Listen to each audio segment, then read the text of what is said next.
Blessing to my mother to have me. She had one request, that my name be Hope. Hope like hell that I don't turn out like my daddy. And that was a hell of a prophecy to put on me, because unfortunately I would turn out like my daddy, even though my daddy wasn't there. And those are some of the struggles that I went through as a young man, not having a father, having a mother that loved me dearly, that loved me intensely, and not necessarily having the educational necessities to provide for her family the way she would like to. She found other means to provide for her family in regard to my younger siblings. That was selling her body, selling drugs. Those are part of a form of a struggle that she needed to do to be able to take care of her family.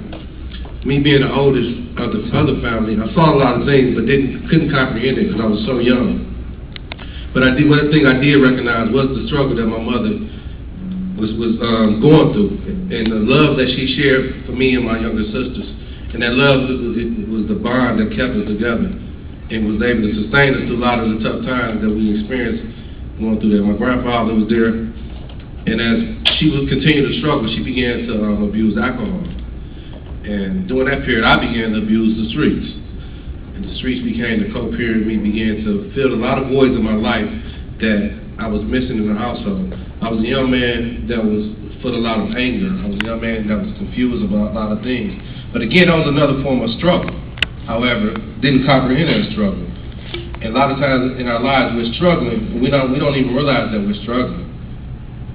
And struggling against something else, because we really don't know where we want to go. We just know we want to go somewhere. We just want to let something out.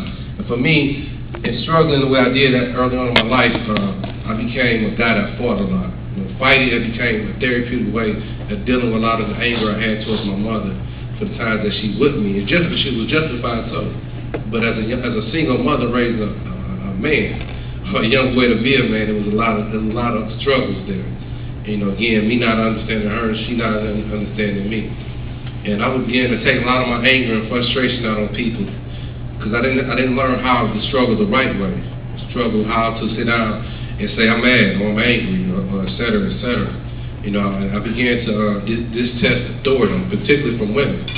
Again, now the anger I had towards my mother, and I didn't know how to say, Mom, what's going on, or this is how I felt.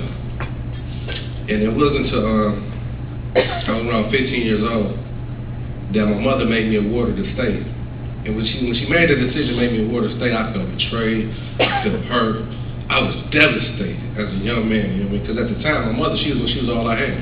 She was my parachute, she was my rock. Anytime, even though she knew I was dead wrong, she was there saying, "He right."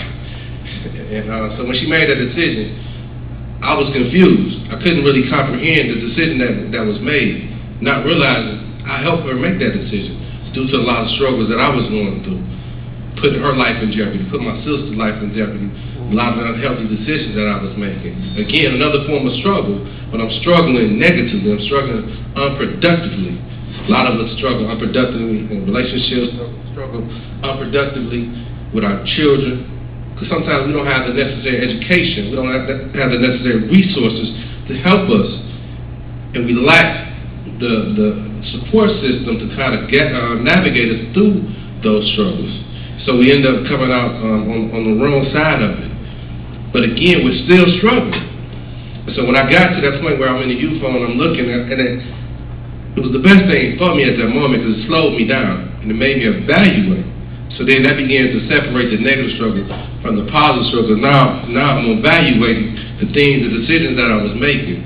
However, again, I lacked the commitment. I lacked the know-how to really evaluate and come out with a greater understanding of how I was hurting my mother and how I helped her make that decision.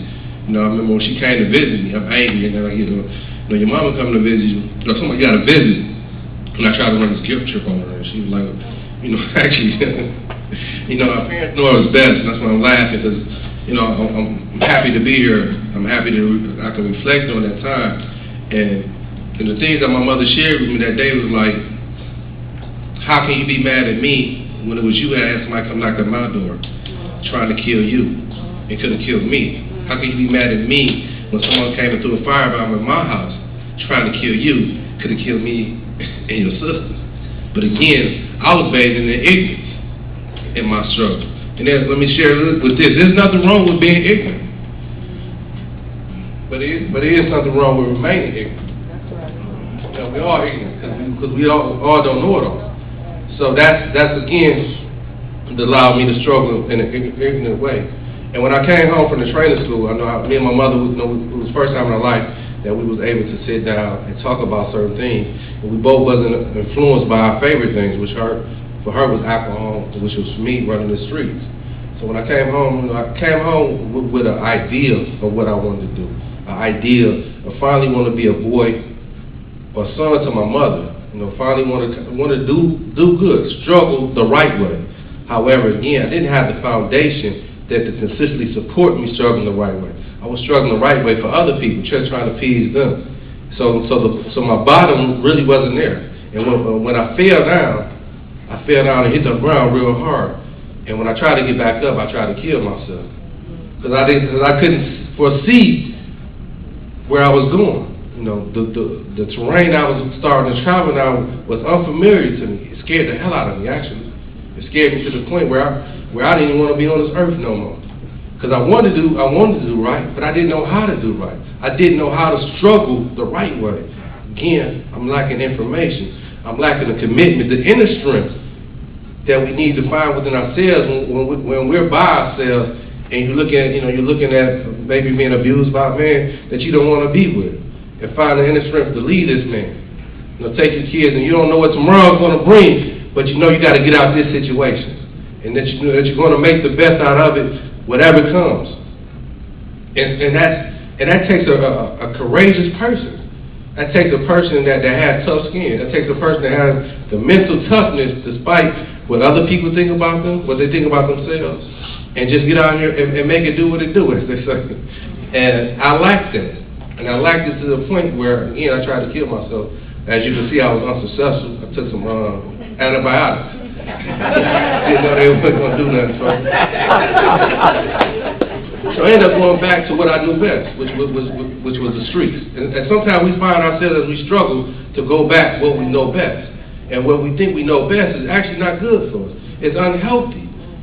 But how to get out of an unhealthy situation is start exploring healthy situations, exploring healthy thoughts, exploring healthy terrain. And we get that by surrounding ourselves with people that's conducive to what we believe, conducive to this new lifestyle. Because it's not about falling down, it's about picking yourself up. And if you fall down, if you're doing it the right way, the people you're around, and they believe what you believe, they're going to help you.